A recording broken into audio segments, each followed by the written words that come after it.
Serves out wide, return goes deep cross court. Pause. Where do you think he's gonna hit this ball?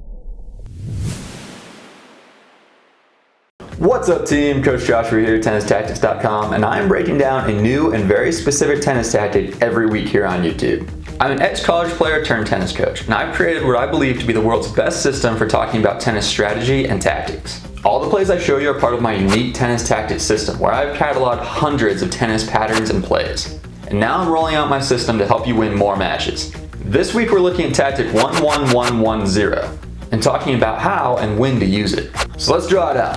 But first, do me a favor and hit that subscribe button so I can bring you more tennis tactics. So this is a serving tactic that looks something like this. You are the server on the deuce side and you aim your serve wide. Let's divide the service box into thirds and say we're aiming for this outermost target. The goal here is to pull our opponent into the doubles alley to hit the return, or at a minimum, keep them on the edge of the court. But let's explore the line when our opponent hits a great return and lands it back deep cross court. This return has the potential to give them the advantage of the point, but we don't want that to happen. So the next shot we play to neutralize the position is to drive this ball back deep cross court, right here. After that, you're going to want to recover right about here on the court to prepare for your opponent's next shot. And that's tactic 11110. We're starting on the deuce side, we serve out wide, the return comes back deep cross court, and we hit the third ball deep cross court again. Now, if you think your ball control skills aren't quite ready for this precision, but you want to run a similar play, here's a good level-based adjustment. Simply divide the court in half, get your serve in. If your opponent hits the ball cross court, I want you to hit your ball cross court as well. Now, let's talk through the strategy here and help you understand why you might use this play. So this is a first strike play, meaning it lasts between 1 and 3 balls. And it combines two really high percentage shot targets to give you your best chance of avoiding unforced errors right here. And it also is very good at helping you maintain the advantage that you should have as a server. So notice the wide serve travels through the longest line of this box. It's marginal, but technically you have a little more space to hit into when you're serving cross court. Now your opponent hits their return deep cross court, and let's be clear, this is a great return. They hit a great shot that could give them the advantage if we don't play this right. So we need to neutralize it on ball 3. The good news is if we're right-handed, we're usually hitting this ball, we're hitting a topspin forehand, which is going to be more consistent and often more powerful than our backhands. And we aim it cross court.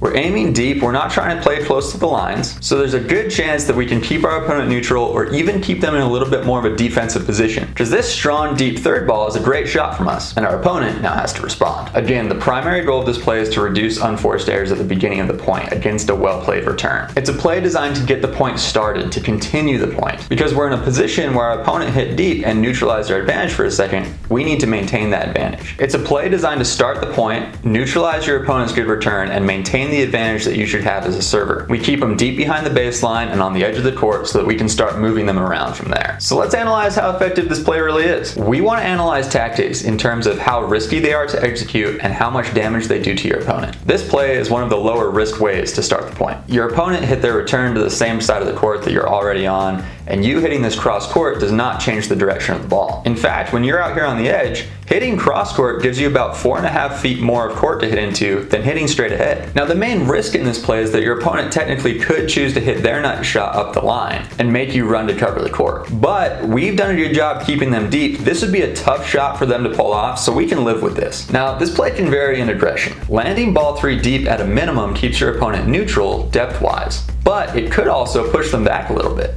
It also pulls your opponent out of the center of the court on both the serve and ball 3, which could open up some opportunities for us. You are also hitting through the long line of the court, so if you want to put a little more pace, a little more power into it, you're pretty likely to make this shot. But there are 3 things limiting the damage this can do to your opponent. 1, your opponent hit a great return, so you're further back in the court. This is generally not the time you want to pull the trigger. 2, you're hitting back to the same side of the court that your opponent's already on. And 3, most players are right-handed, so the deuce side is their forehand. But if your opponent moves early and you're hitting behind them, this play is extremely difficult to defend. All in all, this is a tactic that is really a cornerstone of starting points. It's a great one to keep in your bag and pull it out often to either force an error or get into rallies. This tactic might be one of your favorites if you are a right-hander with a strong serve and forehand, you struggle to get into rallies and get the point started, or if your opponent often moves early to cover that open court. Remember, tennis is really a game of movement and risk management. Thinking through your tactics is a great way to take your game to the next level. Now that you understand how to use this tennis tactic, the next step is to practice running this play on the court. Find a court, give it a try, and let me know how it goes in the comments. If you want to learn more tennis tactics, I'll be breaking down a new tactic each week here on YouTube. So go ahead, like this video, subscribe to my channel, maybe ring the bell.